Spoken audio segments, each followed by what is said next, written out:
Welcome to Talking Absolute Worship. This is the end of lectionary year C, and lectionary years always end with the reign of Christ, or as some used to call it, Christ the King. This week we're having a look at Jeremiah and Psalm and Colossians and Luke, and I'm going to ask Robert to go first and give us a steer about how he might use these passages to form his preaching this coming week. Robert. I was thinking about this earlier, and I realised that whenever we come to a new week, I try to think of some new way in which I can interpret the passages. But then when we get to the reign of Christ or Christ the King, I thought, well, I know what I want to say about this. And then I thought, oh dear, I mustn't do that. And then I thought, no, I actually think that looking at Christ as King, or the reign of Christ, and contrasting that with worldly kings is something that we need to keep reminding ourselves of. So that's what I want to do, and to look at that contrast between Jesus, and we look at his crucifixion and how his reign, as you could call it, ends, compared to the way we think of worldly kings. So it's things like, a bejeweled crown compared to a cross of thorns. I was thinking of the sort of processions we see, royal processions with coaches and soldiers and horses, and then remembering that ragged mob who wandered into Jerusalem, and crowds on the Mall or wherever else they might be in the world, cheering and queuing up for hours to see, compared to this group of people who are jeering at him or whatever. And so I think there's a whole lot in that I would want to talk about and think about the contrast, really, and who is it that we're following? Is it that when we use that term, the reign of Christ, or we use that term Christ the King, instantly images of what a king are spring into our mind, and that whole the oppositeness, the contrast, the inversion. There's a book by somebody called Ruth Rendell called Fatal Inversion, and I almost think of it like that. It's a fatal inversion because it cost him his life. So it's the upending of everything. And I know I'm not going on about the passages at the moment, but it just feels to me that because everything else in our lives is telling us that power and wealth and money is what matters, then this reign of Christ is so inverted that it's important for us to remember it. And at the end of the church year, it seems to me a good time to do that. So that's where I'm starting from. That's where you're going. So are you going to be like really specific and say King Charles versus Jesus? Is that? Well, not particularly King Charles, but I suppose, because that's what your congregation will be thinking. If you talk about the Mall and processions, they'll be thinking King Charles now. Yeah. But we could also widen it out into other people of huge influence and wealth in society, like Jeff Bezos, the richest people in the world, or all of these people who we are told have power and influence, and they are the things that matter, and they are what we should aspire to. And yet everything else, everything we learn, is that is not the way to go. And when I look at some of the passages, you can see that the Bible is saying that this isn't the wrong way, the way to go. I mean, I think of the Psalm, be still and know that I am God. I am. It's not about wealth or power. It's just about God is, and God doesn't need to explain. God is, and God is the most important thing. So that's the sort of way. Cool. Yeah, Henriette.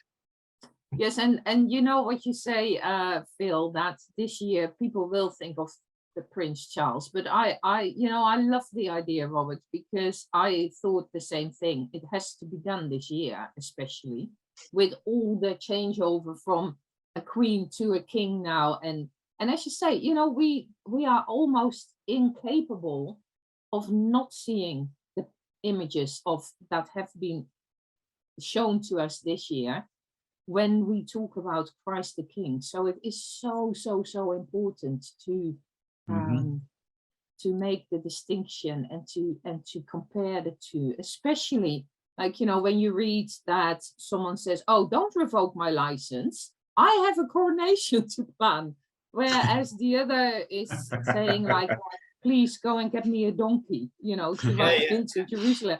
You know, those kind of what you say about the crown and the scepter, and no, how do you call them, things that they hold? The Scepter was one of them. Yeah. You know, I think it's an amazing way to be able to play around with this year with all the images so fresh in people's minds, right?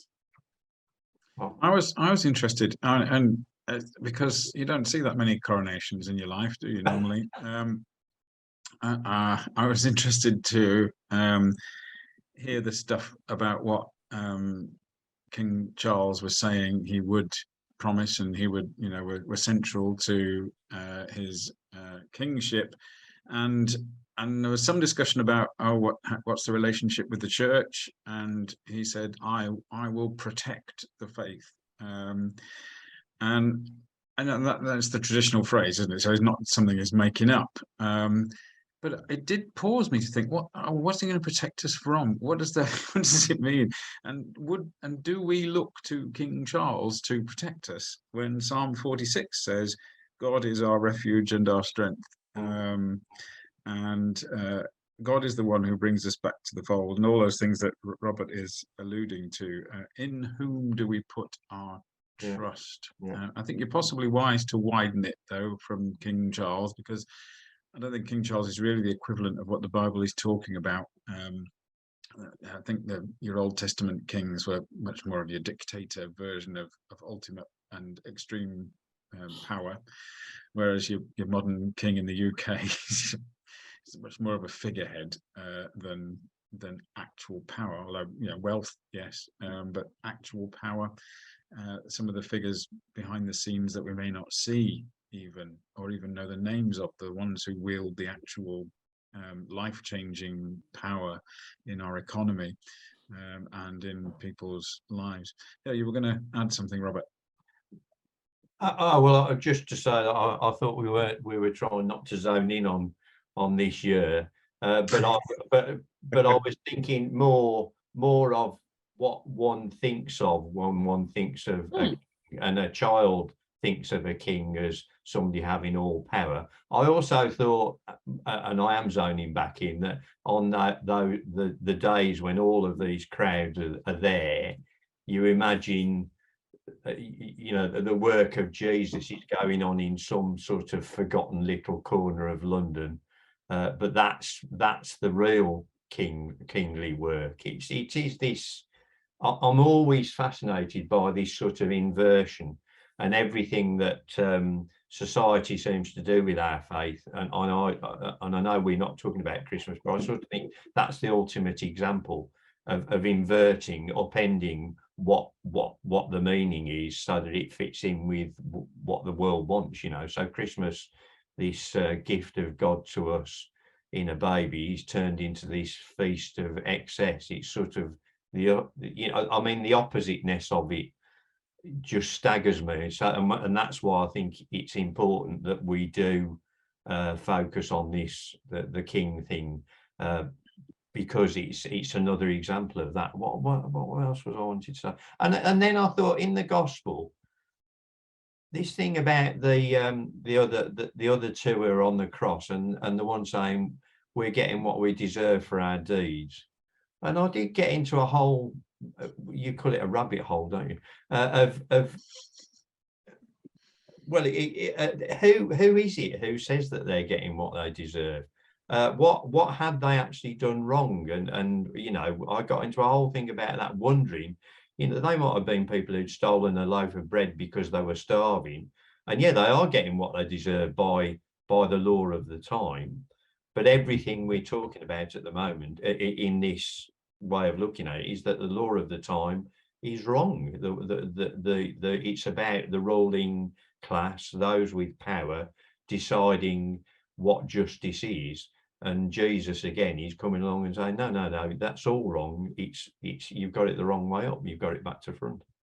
Yeah, and there's a moment of, I mean, whatever's happening in that particular thing, there's a moment of grace there, isn't there? Where grace is about not getting what we deserve, which is a good thing. If we were to appeal to please give us what we deserve, then perhaps we might be disappointed in our lives. But the idea of grace is about something undeserved, isn't it?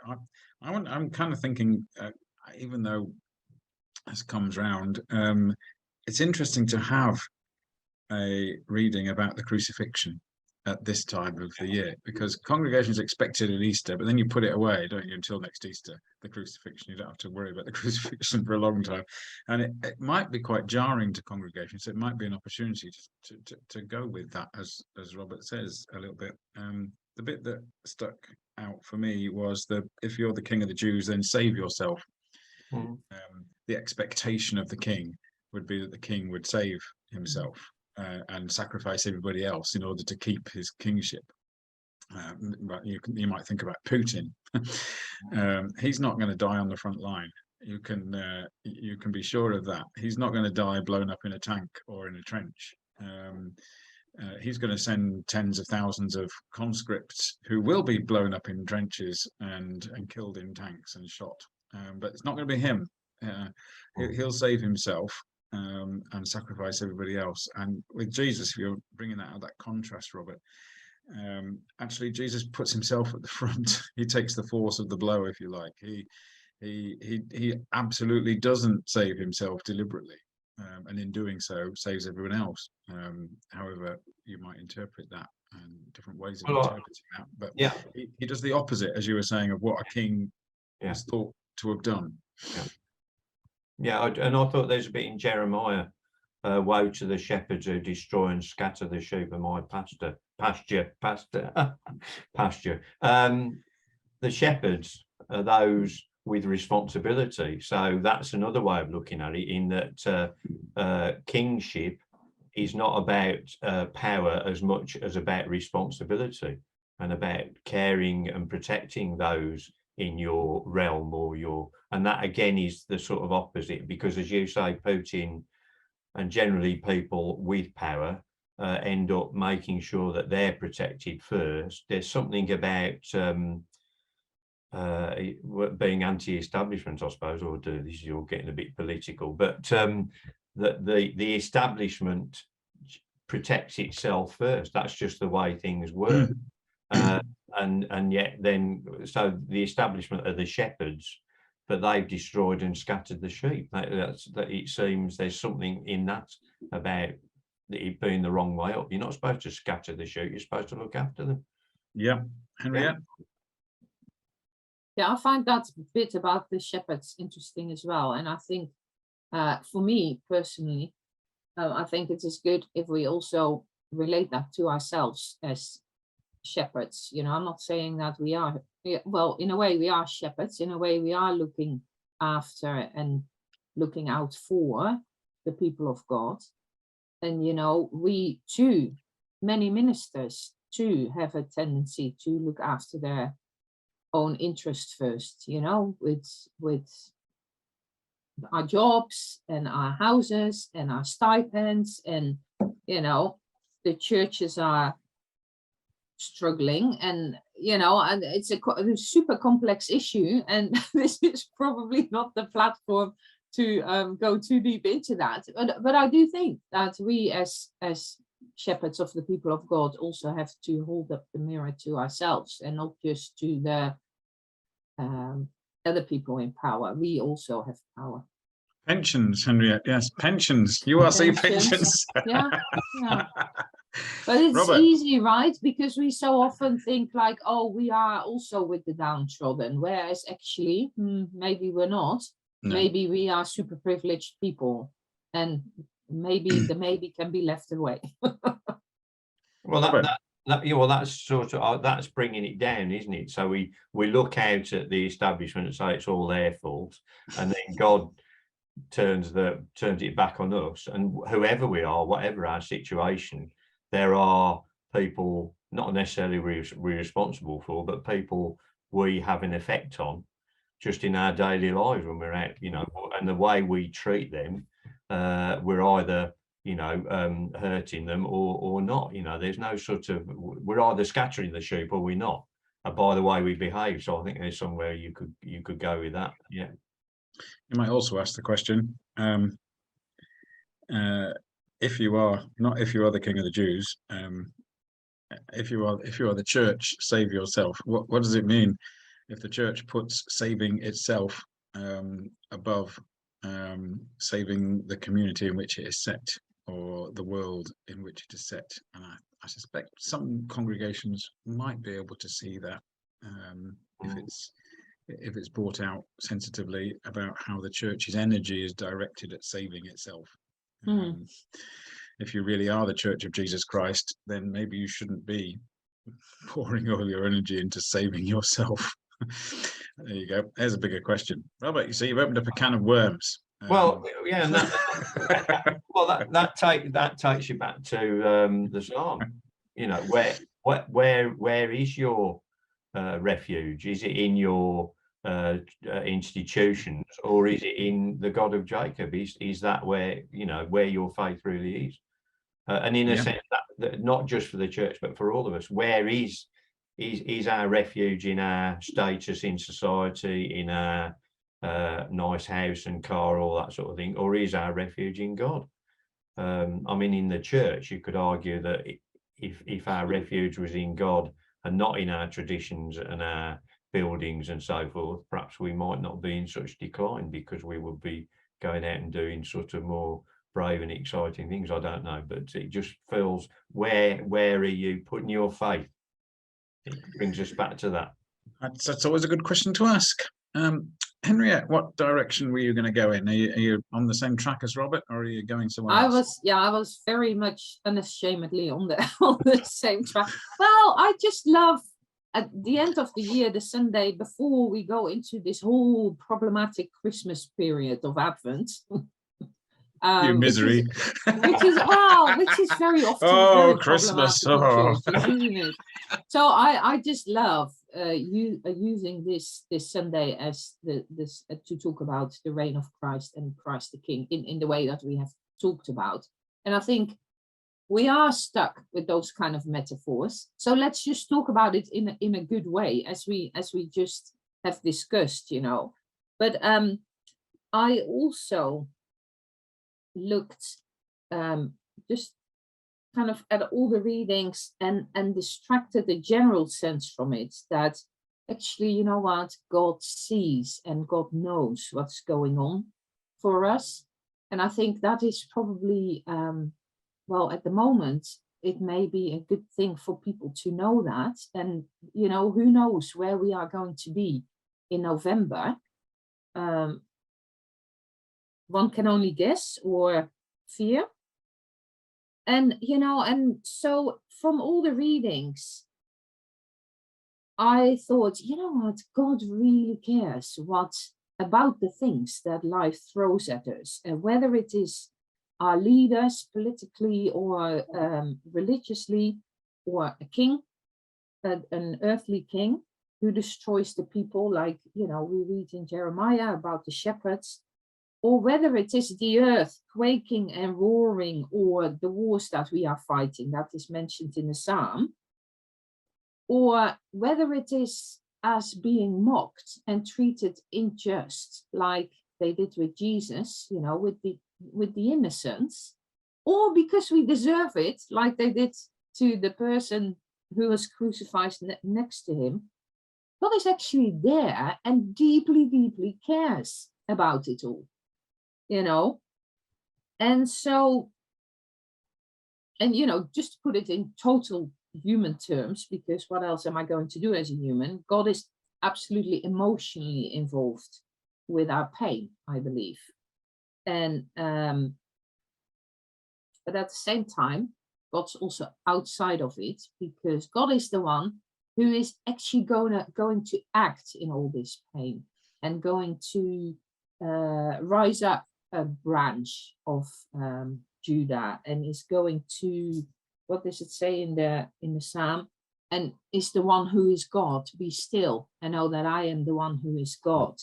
And so, and then I looked a little bit, and of course that is done in Jesus, who dies for us on the cross.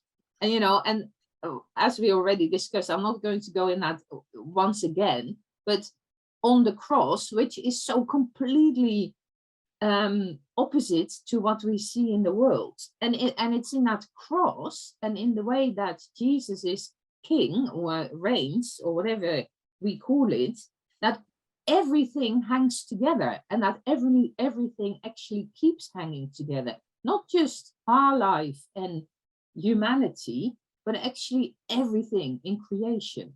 So, you know, I would like to pull creation in with it as well. And so yeah, so I think I would like to go a little bit into the way as well, like, you know, God cares still in the midst of all this crap that is happening at the moment, and it has happened throughout the ages. God is still there, you know, and you need to be careful, of course, that it's not going to be like, oh yeah, the answer is Jesus. But, you know, essentially the answer is Jesus and the cross of Jesus, and the way how opposite that is of the way that we are doing stuff and that we are living life. But I want to make a comment on the text. And since I'm the racial just as advocate, I really want to point out that text, that verse 13 in Colossians, where it says, well, in the NIV version, it says, for he has rescued us from the dominion of darkness and brought us into the kingdom of the Son he loves. I just really, really, really need to point out that that is a problematic text for people of color, because the dominion of darkness is set opposite God's love and the Son he loves. So personally, I would really do something with that word. You know, the word in Hebrew can also mean obscurity. And of course, a place of obscurity is a place where it's difficult to see, difficult to a place of uncertainty. And I would really like to put those two opposite each other, in a place where we are not seen and where we maybe not even exist, to a place where we are loved because of the Son of God. Or even use the word the dominion of gloom or the dominion of slavery. But I really, really would ask people to do something with that word so that you don't use the word darkness. Oh yeah, I'm with you there. And we are about to enter into a period of time where the church relentlessly uses the imagery of light and dark, which is understandable, because through countless centuries people have seen dawn as a sign of hope. So it's a natural thing, but it's also, as Henriette rightly points out, something we can do something about if we think carefully about the language we use. So absolutely. I'm pretty sure, Henriette, you said something like on the cross it all hangs together, which is maybe deliberate. Yeah, it is. But there you are. That's quite a thing about the cross and Jesus hanging on the cross and it all hanging together. And my sorry, can I? Yeah. Sorry, I'm interrupting you. No, carry on. And my bit about the text about darkness was just an interception, but yeah, because in the cross it all hangs together, and there is actually an American evangelist who talks about this, and he's very, very American, but he talks about a molecule binding protein called laminin. And so, you know, later on when we talk about what else we would use in the service, I you know, I have a little clip of that of this talk to show. But so I do think that laminin and the word laminin is actually quite a nice alternative to use on this Sunday, rather than if you really don't want to use the word king or reign or whatever, it would be quite easy to say, well, you know, this is the son of Jesus, or laminin. And it is a complete different thing, but it just shows that how a protein. Okay, I need to think now, because I am not a microbiologist, obviously. But so there is a laminin in our body. There is a sorry, you have to cut this out, Phil, so that I sound a little bit more intelligent and know what I'm talking about. Sorry. So there is a molecule binding protein in our cells, in our DNA, I think it is. And no, well, I don't know. Okay, I'm going to just go confidently, Henriette. People have not got the facility to argue. So. Okay, can I try again then? Go for it. Can I try again? So I will show the clip later, but there seems to be a molecule binding protein in our body that holds all our cells and our different molecules together. And without this particular molecule, without this particular protein, all our molecules would actually fall apart and not know what to do. And so later on, I'll show you how the molecule looks. No, not how the molecule. You might say protein. You might say I we'd am be useless. I will let him tell the story. So we'd be scattered. You're saying we'd be scattered like the like sheep. My brain. Maybe that protein Without is no the longer present laminin in my brain. protein, we'd all be scattered. But with Christ our shepherd, or laminin, we are gathered together and held together. Yes. I get it. Right. Okay. What you need is some of those little sticks with balls on the end that biologists have to show. Well, that's what he's going to show in a minute. Ah, cool. Get some ping pong balls and some barbecue sticks, and you can do it in church. Yeah. Maybe that's what you were going to say. Robert, you look like you were about to enlighten us. No, I'm not. I want to ask Henriette about that word darkness again, because you gave us some other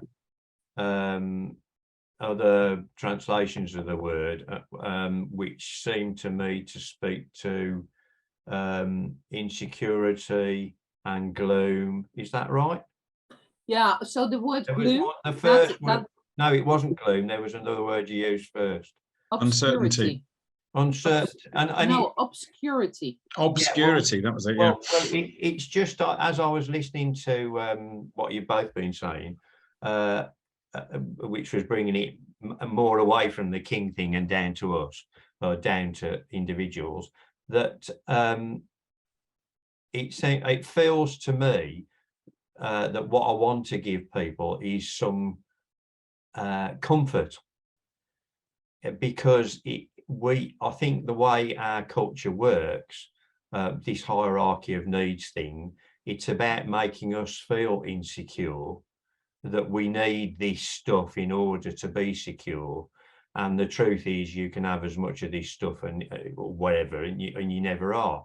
And I liked that use of the word, although the different translations, because they seem to speak to the fact that you'll have to keep talking. That's the door. God takes us out of the forces that make us feel insecure or doubtful or gloomy, and gives us comfort that it's God that matters, not all this other stuff, which is not what you were saying, Henriette, but I just wanted to restate that it's not all about kings and telling them they're awful, that it's something for us as well. And I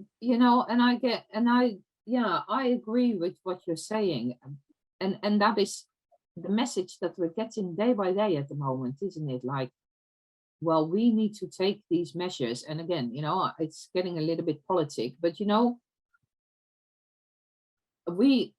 our entire lives are politics at the moment because of what is going on. So we cannot be talking with any relevance if we don't connect it to the politics going on. And when we get the message that, no, we need to give the rich more money even and take it from the poor, because that is going to make our whole country richer and grow the economy. That is exactly that message that you just talk about, isn't it? Like, as if we need all this stuff. How about we look at different ways of healing our country, you know?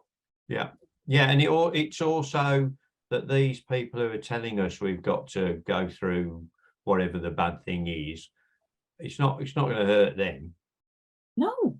And so we're telling you you've got to put up with all this negative stuff from a place of comfort, and yet the gospel is God doesn't seek a place of comfort. God comes in Jesus and suffers along with us. He's not, doesn't sit on his cloud and say, this is how you need to sort things out. I'll just sit here fine. He comes down and gets in the mess with us and suffers along with us, and suffers terribly along with us, worse than any of the rest of us do.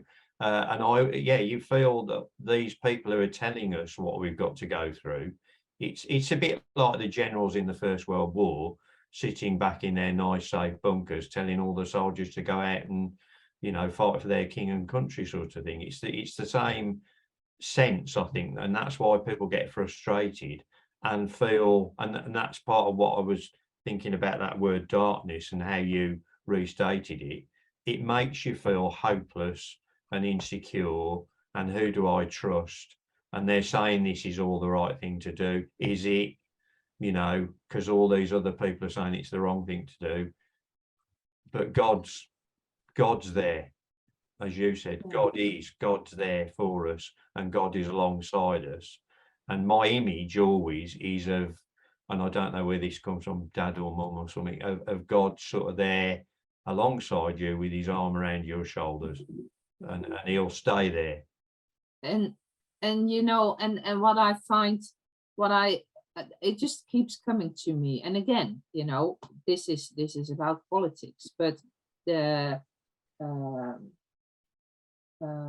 charity organizations who were involved in Build Back Better, they made actually a budget of how much it would cost to lift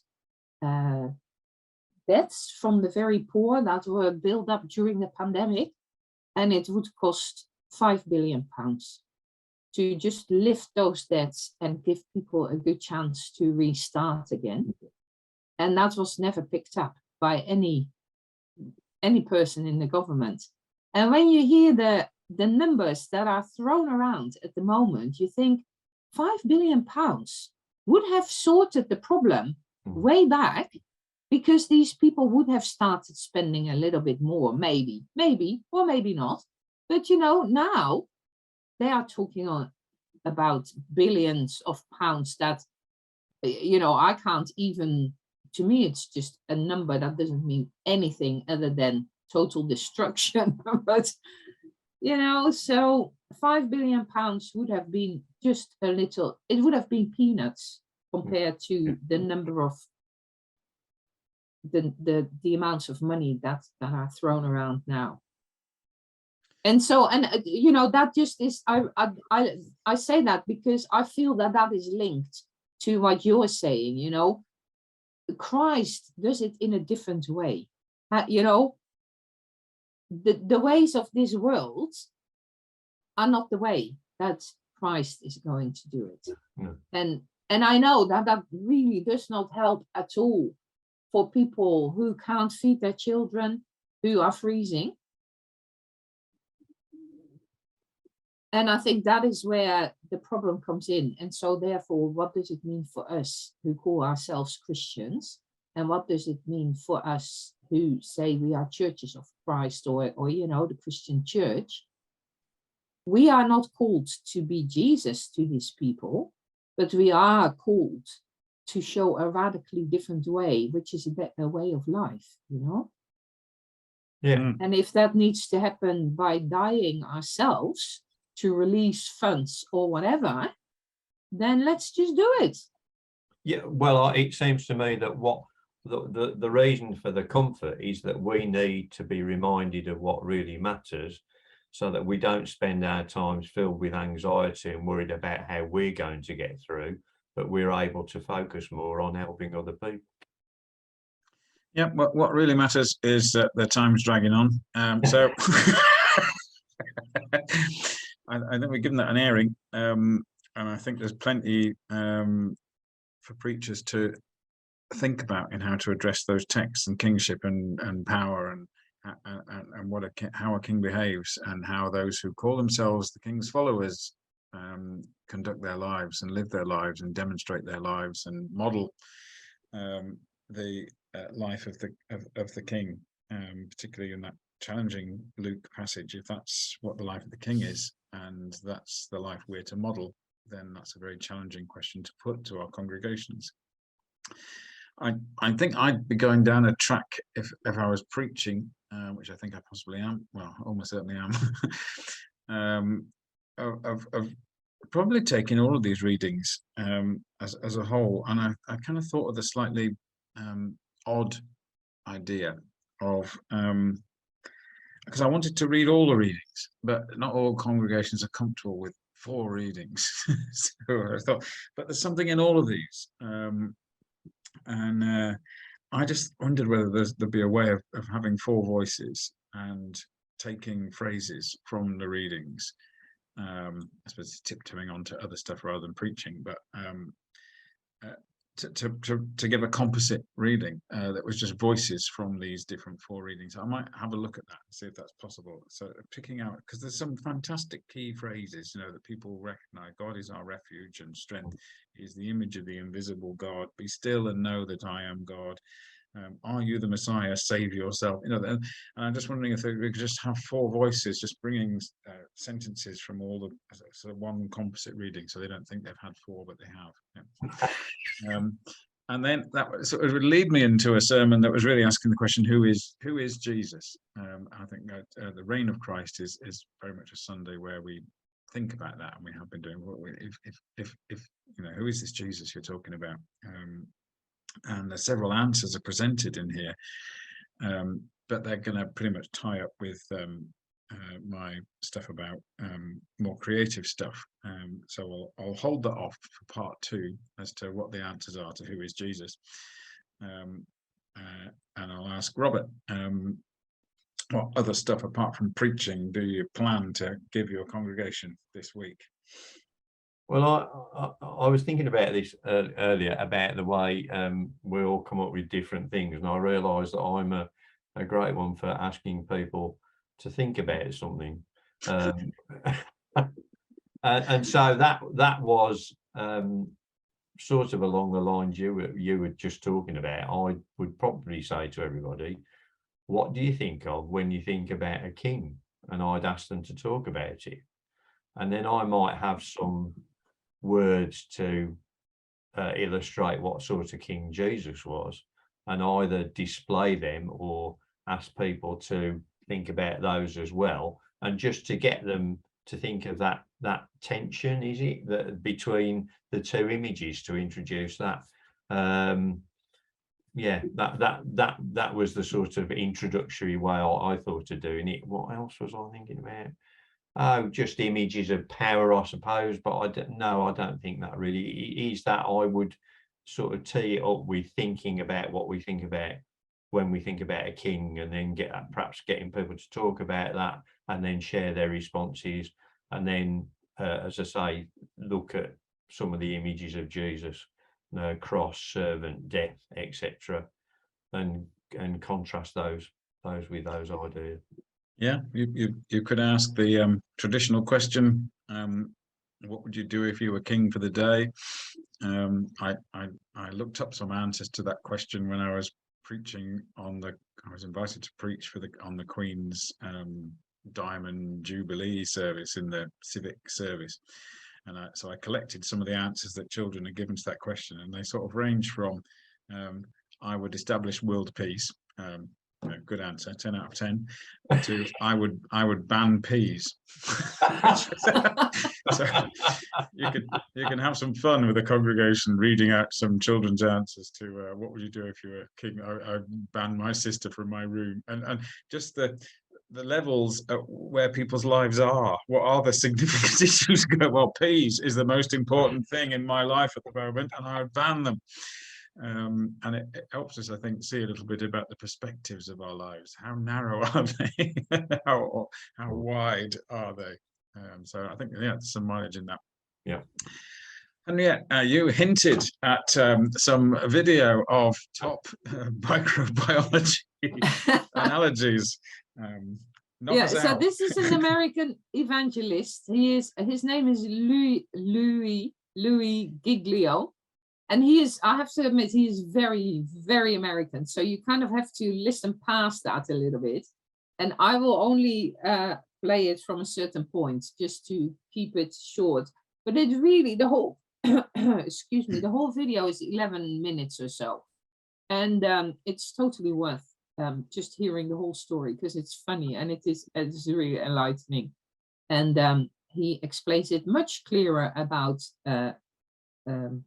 proteins and all those kind of things than I can.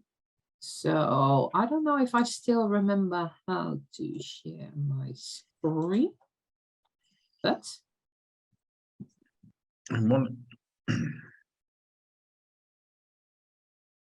difficult the road or how dark the night, I will hold on to you and I will literally hold you together. All right, just a minute. Let me just find the place where I need to be.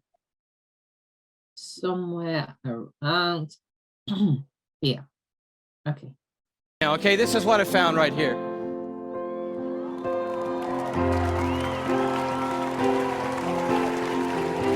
No, come on, that's crazy. That's just crazy. I just can't believe it. I emailed that guy back so fast, I'm like, wow, wow, wow, wow, wow, what in the world? He said, you want to see an actual laminin molecule? I'm like, oh no, man, the diagram was cool for me. I'm happy with that. Don't bother sending anything else. I'm like, yes! And he sends me this image, an electron microscopic image of an actual... Oh, sorry. That's all right, it's an advert. laminin protein molecule. It looks just like this.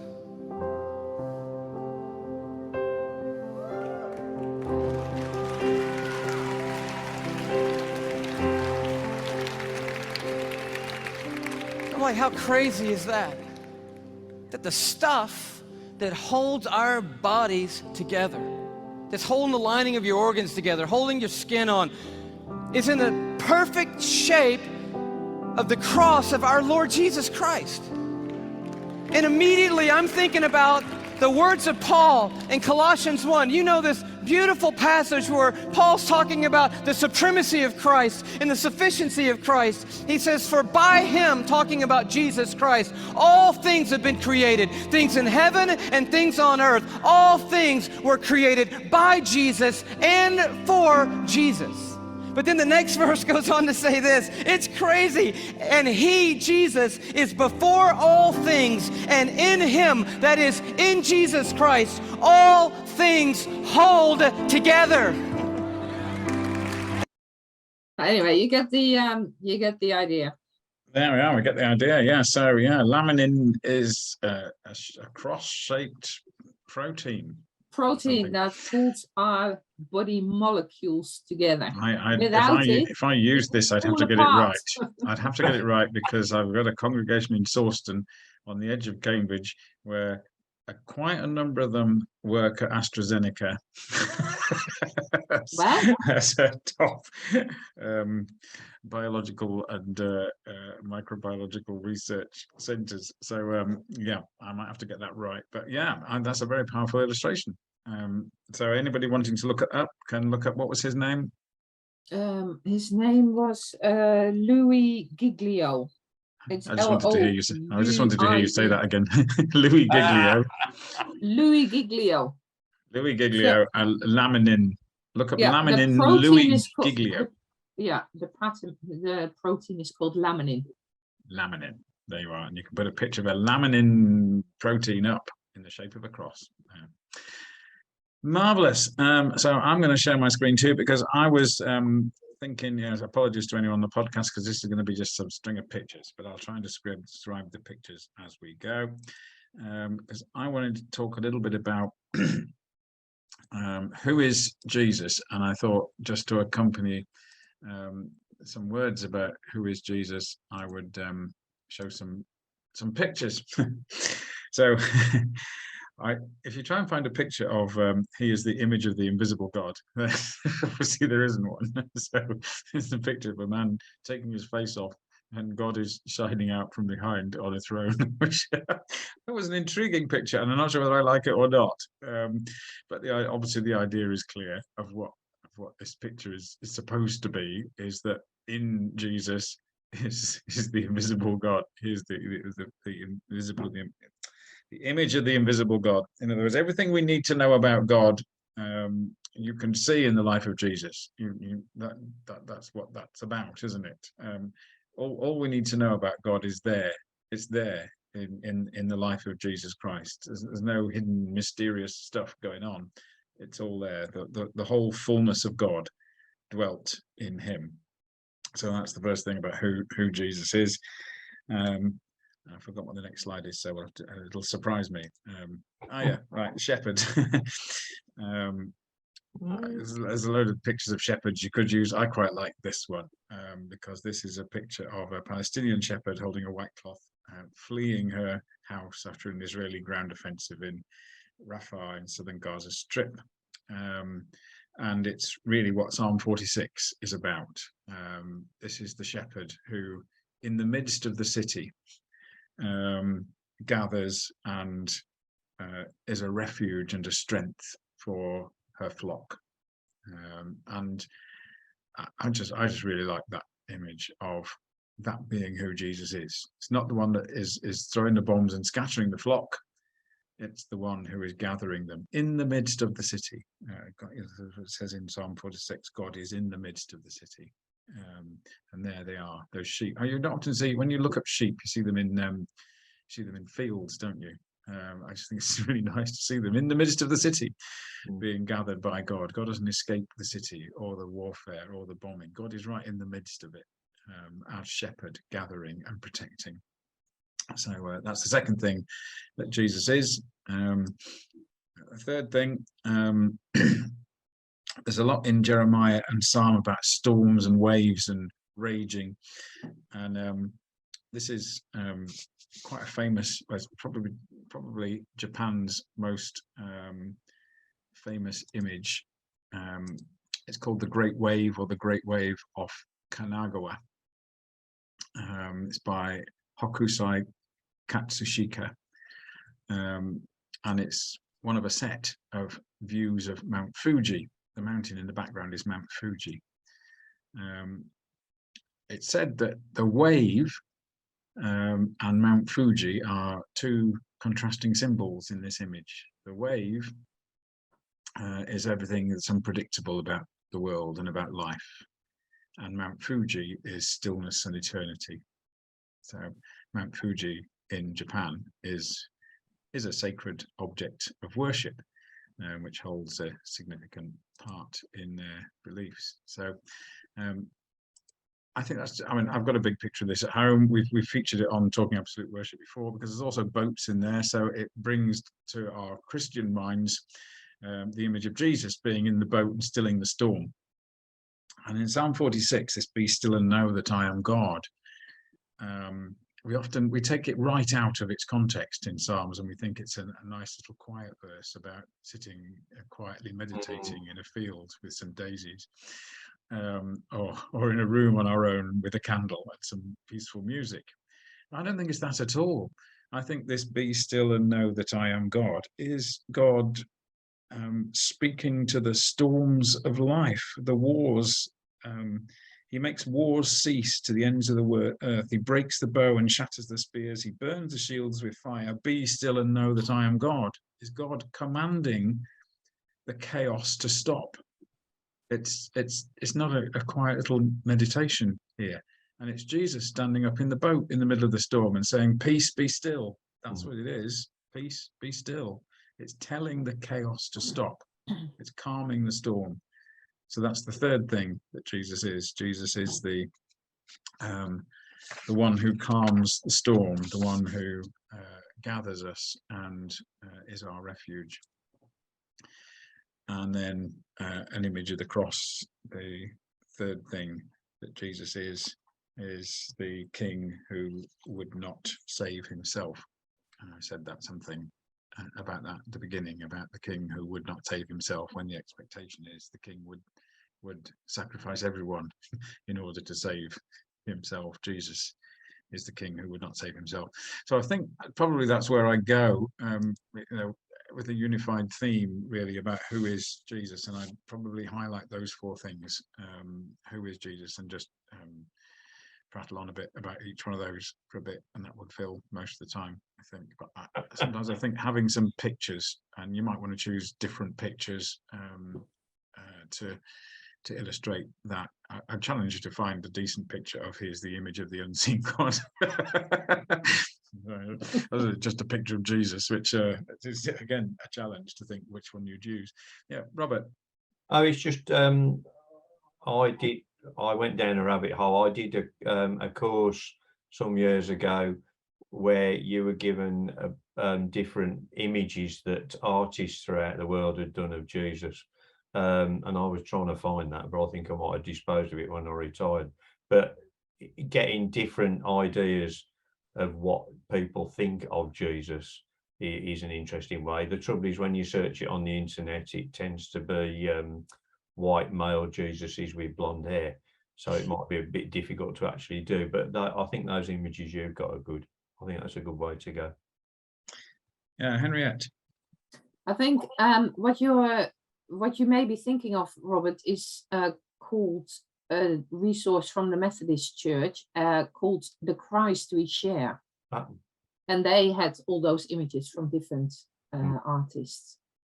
Yeah, there's loads of them about, and there's several resources that take the same kind of idea, I think.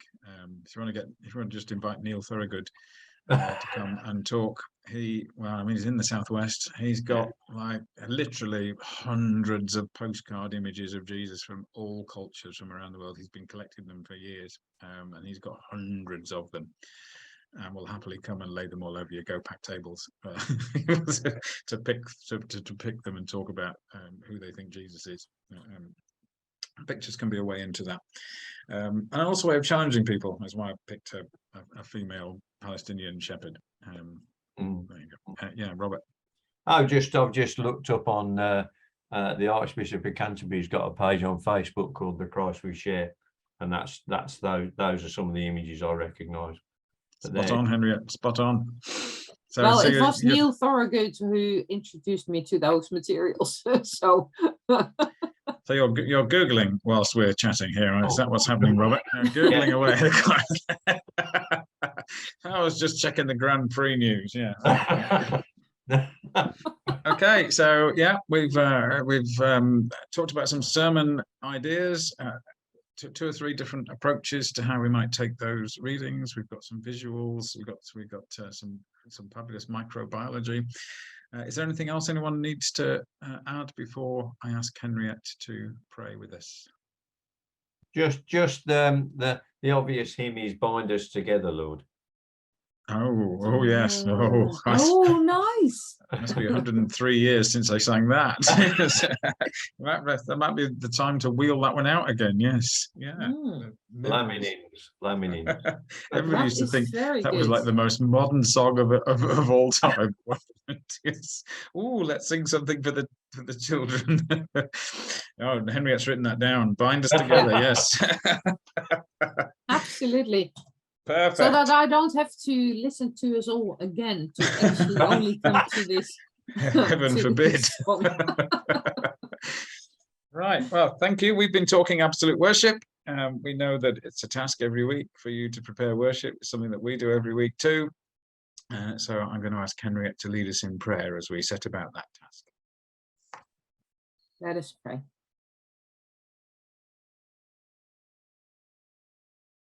Lord God, we thank you that we know you are a different king and a different ruler than all the images we see around us in this world.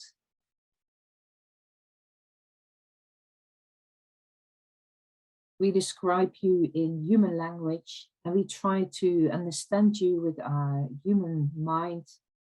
But Lord, we know that you are so much more. And we thank you that you are the laminin of our lives, that you bind us together with your Holy Spirit. And we pray that it will be that same Spirit who will inspire and lead us, and everyone who prepares worship for your people, that they may find words, images, and ideas that help for us to get to know you more and for our lives to reflect you more, so that the entire world may know your love. In Jesus Christ. Amen. Amen. Amen.